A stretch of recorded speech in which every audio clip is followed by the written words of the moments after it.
So what is this camera? This camera is the Sony RX0 Mark II. It was released in 2019, initially released as a mini camera to be used in studio settings. People found various ways to use it, mainly as an action camera.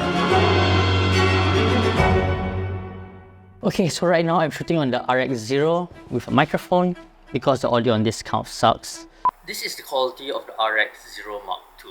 Let's go through the specs. So the RX0 has a 1-inch sensor. Its sensor is some like Exmor RS CMOS sensor. It has a 3:2 aspect ratio and 15.3 megapixels. As for the lens, it is a fixed lens and it is a Zeiss lens. It's a Zeiss Tessa T lens with 6 elements in 6 different groups, if that makes any sense to you guys.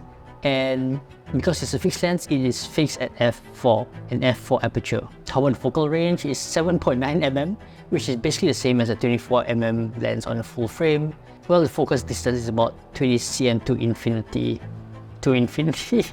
Infinity and beyond. Because this is a fixed lens, there is no zoom on it. Although there is a clear image zoom, which can zoom up to like 2 times if you're taking pictures and 1.5 times if you're taking video. The clear image zoom is just zooming in digitally into the sensor. Yeah, that's about it. There is no constant autofocus, and the focus itself is just a one-shot focus. Yeah, and it's contrast detection. So if I'm close by, it won't autofocus like this. Might be sharp, I'm not sure, but if I'm close by here, as you can see that it focuses on something which is about my face. But if I move back, it might be out of focus because I need to go back to the button and press hold to focus it. And I need to stay in this f4 focal distance range. But despite that, it has an eye autofocus, face detection. As you can see, it is detecting my face. There's a square box on it. Yeah, face detection. Pretty cool. This kind of autofocus is good for taking photos. Not so great when you're taking videos because you can only use this in a studio environment where everything is fixed and set up. If you're going to use this on the fly, it's going to be quite troublesome. How about the ports? Well, the ports behind, it's a micro HDMI out, which is decent. And there's a micro USB which you can actually use to charge. If you need better audio, then it's internal mic. You can just plug in through a mic jack. So aside from those connectivity, there is Wi-Fi and Bluetooth. But let's be honest, you won't be doing that except for connecting a remote. You will not connect anything else through Bluetooth aside from your phone and a remote. And you probably just use your phone as a remote anyway, so there it goes. Other things to note, there is a 700 mAh battery. Its capacity is only 700. So it's a very old battery, it's a NP-B1. You can't really find this anywhere. You have to like look at second-hand stores if they still even have it, or third-party batteries if they even have it. Yeah, so the battery itself is usually just good for 1 hour constant video shooting, but I will advise on shooting a power bank to it if you're going to record anything longer than that. There's a flip screen, which is about, if it matters to you, it's about 3.8 centimeters. Yeah, so it can be useful if you need to do selfie, like what's happening right now. I'm recording a video of just using the RX0, and the flip screen is quite useful for me to just see the framing so I can be in the center. I can just frame myself. Yeah.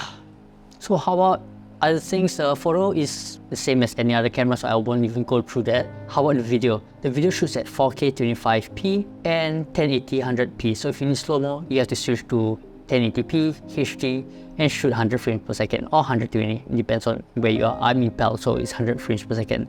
And 4K is 25, so that means your shutter speed, you need to just set at 50 shutter speed. How about the ISO?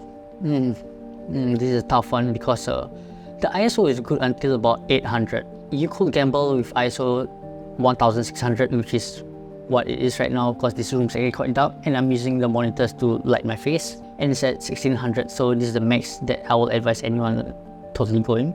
If you want a clean image, stick to the maximum of 800 ISO. And yeah, do let me know if you see any noise anywhere else. Yeah. So aside from that, it does have S-Log 2, but because it kind of shoots in 8-bit internally, there might be noise if you're going anywhere beyond 800. Right now, I am not shooting in S-Log 2, I am shooting at neutral profile so that I'll get a good clean image instead of shooting in S-Log 2 where you shoot in bit. And if it goes anywhere beyond 800, you'll get a lot of video noise everywhere. Yeah, so honestly, if you were to even get this camera and you were to use it, just shoot in standard or neutral profiles. Yeah, initially everything records straight to a micro SD card. But if you have external recorder like a Ninja V, you can also connect through the HDMI out. You might get 10-bit, you might get 8-bit, I'm not sure. I never really tested it out because the camera is very troublesome to set up. Yeah, you can't shoot this run and gun, it's honestly just very bad. Yeah, so why I bought this camera? I purchased this camera as an accompanying camera to my A7 Mark IV, which I'm able to record simultaneously if I were to put it on top, so it's recording there. And then if I were to connect a remote, or rather a USB trigger from the RX0 to the A7 Mark IV, every time I were to just press record on this, it'll automatically start recording on the RX0 as well. So that's cool. But unfortunately, something that they never clearly stated in the marketing materials that I only found out when I actually got this camera is that there's no autofocus. Yep. So you just got to hope that what we shoot is in focus when you're shooting with another camera, because you can be pressing record and then using your other hand to, check, like, press on the one-shot autofocus, which can be very troublesome. Yeah. So I've used this on a few documentaries, and I've tried it as a webcam, which did not go so well because it's not like great in low light. I have to use 2 monitors, full blasted on white right now, just to light me up. And it's at ISO 1600 right now. So yeah, do let me know in the comments below on how it is. So real world use. So this camera might seem good on paper, but it kind of sucks due to the lack of autofocus. Its lack of continuous autofocus. It's a real deal breaker for a lot of people. So you can't really shoot in run gun. You need to use it in a studio setting where everything is in a certain distance because f4 and you can't change the aperture to anything else. I shoot in a lot of indoor areas without the privilege of proper lighting or the time to even set up proper lighting. The video rarely holds up well. Yeah, as I can't really bump up anything more than 800. Because anything more than 800, and like if you reach at 1600, you need to use a lot of denoiser plugins and stuff just to fix any noise that you might see. Yeah, it's quite a gamble. For audio, using the Intel mic, it sounds okay. This is the quality of the RX0 Mark II.